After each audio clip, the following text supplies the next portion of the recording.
Larantuka FM 99,9, Maumere FM 88,7, Bai dan Bajawa FM 91,7, dan Aimere FM 97,3.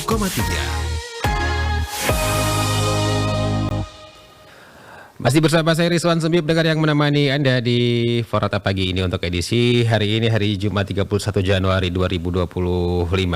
Pendengar, saat ini NTT tengah menghadapi cuaca ekstrim ya, yang diperkirakan akan terus berlanjut begitu, dan tentunya ini menimbulkan berbagai macam ancaman bencana hidrometeorologi dari angin kencang hingga banjir, kemudian juga longsor ya. Nah, seberapa siap pemerintah daerah mengantisipasi bencana ini, apa langkah konkret yang akan dilakukan untuk melindungi masyarakat? Kami akan perbincangkan di pagi ini. Pendengar, saya sudah bersama dengan narasumber kita pagi ini, Kepala Pelaksana BPBD Provinsi NTT, Insinyur Cornelis Wadu MSI. Selamat pagi Pak Cornelis. Selamat pagi Pak Rizwan, dan selamat pagi para pemirsa di wilayah NTT, khususnya Flores. Oke, Pak Cornelis. Siap. NTT ini sedang memasuki atau menghadapi cuaca ekstrim begitu Pak Cornelis. Nah, sejauh ini bagaimana persiapan dari pemerintah sendiri untuk mengantisipasi bencana yang kemungkinan akan terjadi ataupun yang sudah terjadi begitu? Ya, baik Pak Rizwan dan pemirsa yang saya hormati. Pertama, bahwa kondisi NTT yang kepulauan ini hampir setiap tahun dengan cuaca kita yang bulan basah itu 3-4 bulan dan bulan kering itu 8-9 bulan, itu memungkinkan kita untuk melakukan antisipasi sejak awal.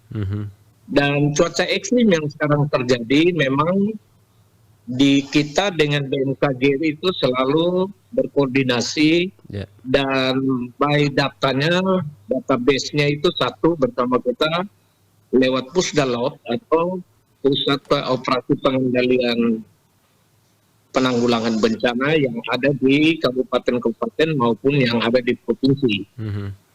Sehingga satu yang kita sudah bersurat pada semua kabupaten mengantisipasi cuaca ekstrim ini, khususnya bencana hidrometeorologi.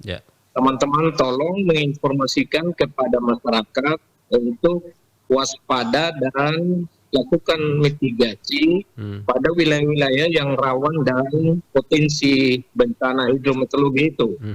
Khususnya di wilayah Flores itu lebih cenderung kepada longsor dan banjir, serta angin kencang. Di daratan timur itu kemarin, khususnya di Timur Tengah Selatan, itu terjadi banjir dan longsor di wilayah 78.800 meter dari Kota Kupang. Dan kami kemarin juga dengan Pak Gubernur sudah jumpa pers kepada media untuk meneruskan informasi-informasi ini kepada masyarakat, khususnya di Provinsi NTT. Baik. Kemarin sudah ada pertemuan begitu dengan siapa saja selain dengan Pak PJ Gubernur, Pak Cornelis? Dengan teman-teman dari BMKG, kemudian dengan kami BPBD mendampingi Pak Gubernur untuk jumpa pers dengan para media, baik elektronik maupun media cetak, untuk bisa melanjutkan informasi ini kepada masyarakat. Dan kami sebagai pemerintah, kami menginformasikan kepada kawan-kawan BPBD seluruh kabupaten kota di Provinsi NTT dengan berkoordinasi BMKG untuk meneruskan seluruh informasi ini kepada masyarakat di provinsi kita. Oke, baik. Pak Cornelis, seberapa besar sih ancaman cuaca ekstrim di NTT yang berdasarkan prediksi begitu yang disampaikan oleh BMKG yang Anda terima informasinya?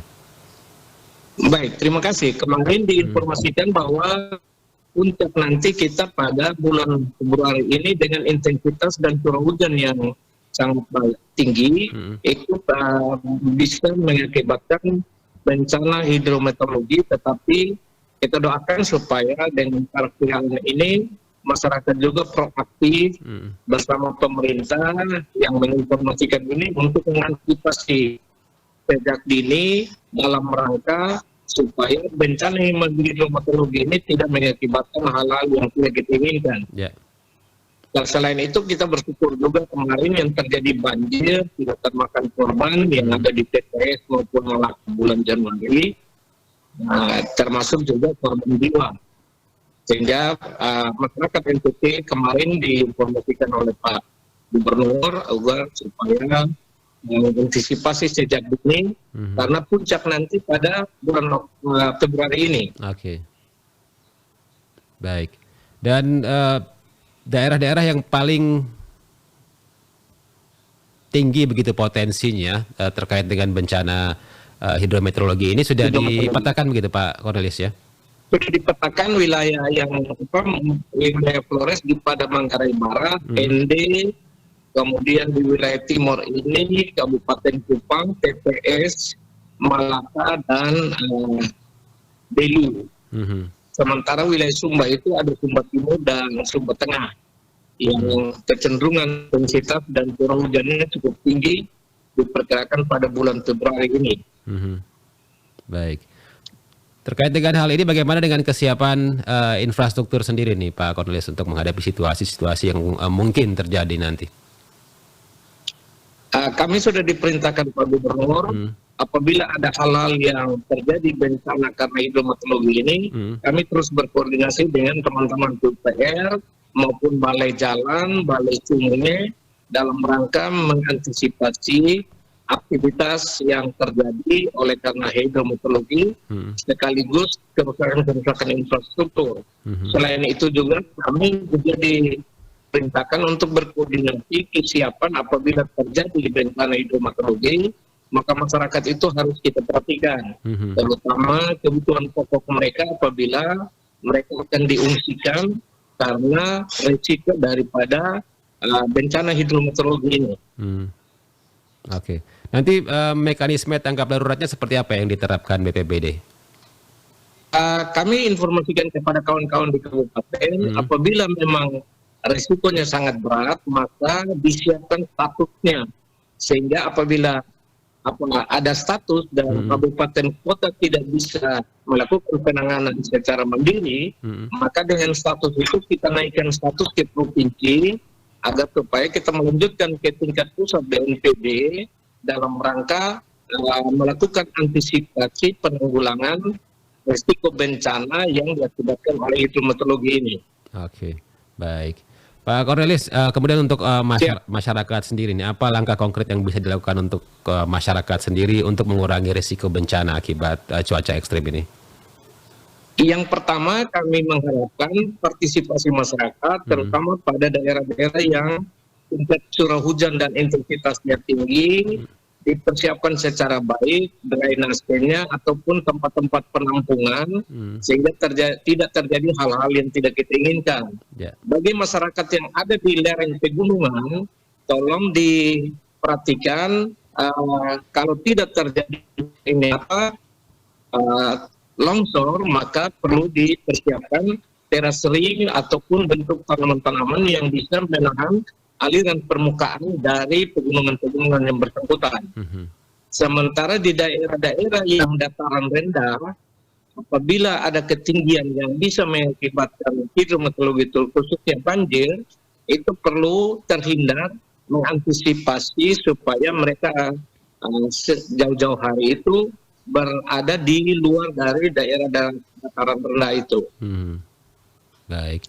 Dan memang beberapa daerah di Flores ini dan juga di daerah-daerah lainnya di NTT ini Pak Cornelis, longsor sudah terjadi baik itu di jalan, kemudian juga ada yang menimpa warga begitu. Namun kita doakan bersama ini semoga tidak memakan korban jiwa begitu Pak Cornelis. Benar, kami juga minta balai jalan pada semua kabupaten berkoordinasi dengan PUPR mempersiapkan alat berat apabila longsor yang terjadi di jalur Flores, wilayah utara maupun wilayah selatan, maka itu perlu secepatnya supaya akses jalan utama itu tidak terhambat karena ada longsor yang terhambat.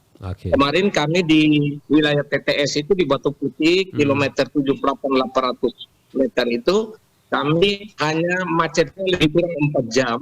Kita berkoordinasi dengan balai jalan, kemudian dengan alat berat. Walaupun hari libur, tetapi kita lakukan pergerakan dan Bapak Gubernur juga meminta untuk kita lihat lokasi.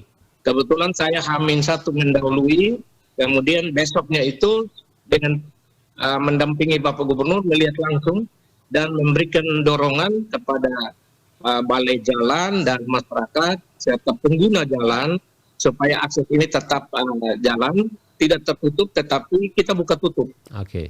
Sambil balai jalan itu melaksanakan tugas untuk menyelesaikan yang longsor itu sendiri. Oke. Baik. Ada tidak langkah-langkah juga yang disiapkan begitu teknisnya seperti apa untuk daerah-daerah yang mungkin sulit begitu untuk ditempuh yang terisolasi begitu Pak Cornelis? Ya memang kami berkoordinasi. Kalau jalan berjalan umum kita dengan balai jalan sudah mempersiapkan strategi dalam rangka penanganan ke lokasi yang bersangkutan aksesnya. Kemudian kami dari BPBD tetap mempersiapkan koordinasi dengan dinas pertanian atau dinas sosial. Apabila ada yang diungsikan, maka kita tetap mempersiapkan masyarakat itu tidak boleh kekurangan kebutuhan pokok. Itu yang diperintahkan Pak Gubernur kepada kami, sehingga kami setiap saat ini kami memantau seluruh perkembangan, termasuk dengan koordinasi dengan BMKG. Apabila terjadi perubahan yang sangat ekstrim, maka kami langsung komunikasi ke kabupaten kota. Oke. Laporan dari masing-masing kabupaten kota ini seperti apa kesiapsiagaan mereka, baik itu termasuk dengan infrastruktur, kemudian juga logistiknya. Sudah Anda terima Pak Cornelis? Secara laporan tertulis memang belum, tetapi saya terus berkomunikasi. Hari ini pun saya berkomunikasi dengan wilayah Daratan Timur dan Sumba serta Flores. Mereka tetap menyiapkan diri untuk mengantisipasi akibat dari bencana hidrometeorologi ini. Dan PTS dengan Malaka sudah mengantisipasi dari kabupaten. PTS sudah mengeluarkan statusnya oleh Pak Bupati karena statusnya darurat masih bisa ditangani oleh kawan-kawan di kabupaten. Apabila mereka tidak bisa, maka kita naikkan status ke status provinsi. Baik. Pak Cornelis, terakhir silakan himbauannya untuk masyarakat di wilayah NTT untuk menghadapi cuaca ekstrem ini bagaimana dan langkah apa saja yang harus dilakukan. Baik, terima kasih Pak Rizwan. Bagi masyarakat di Provinsi NTT, dengan menghadapi cuaca ekstrim ini, maka hal yang pertama bahwa apa yang sudah didengar lewat informasi media sosial ataupun disampaikan oleh pemerintah lewat BPBD ataukah organisasi perangkat daerah lain, tolong dilaksanakan secara baik karena peran aktif kita ini dengan sistem pentahelix itu semua stakeholder harus berperan, tidak bisa hanya pemerintah. Dan yang kedua, apabila ada hal-hal yang tidak oleh pemerintah dan ada informasi oleh masyarakat, tolong diinformasikan ke BPBD. Websitenya sudah jelas pada masing-masing kabupaten dan call center-nya juga sudah ada, dikomunikasikan untuk secepatnya dilakukan tindakan.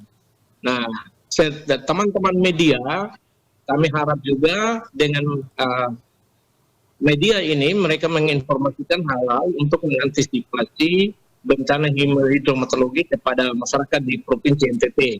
Mungkin ini 3 poin yang ingin kami sampaikan dan kami harapkan kolaborasi ini menjadi kolaborasi yang sangat baik karena musim hujan ini juga mendatangkan berkat bagi kegiatan-kegiatan pertanian yang ada di masyarakat dalam rangka mendorong supaya produksi dan produktivitas pertanian masyarakat itu bisa ditingkatkan, tetapi perlu dijaga proses drainase masing-masing di wilayah kita. Terima kasih. Oke, baik Pak Cornelis, terima kasih waktunya untuk satu RRIND pagi ini. Selamat beraktivitas kembali. Salam sehat, salam tangguh. Salam tangguh. Pendengar, demikian wawancara kami bersama dengan Kepala Pelaksana BPBD Provinsi NTT terkait dengan cuaca ekstrim ya yang melanda wilayah NTT dan bagaimana kesiapan pemerintah untuk mengantisipasi cuaca tersebut.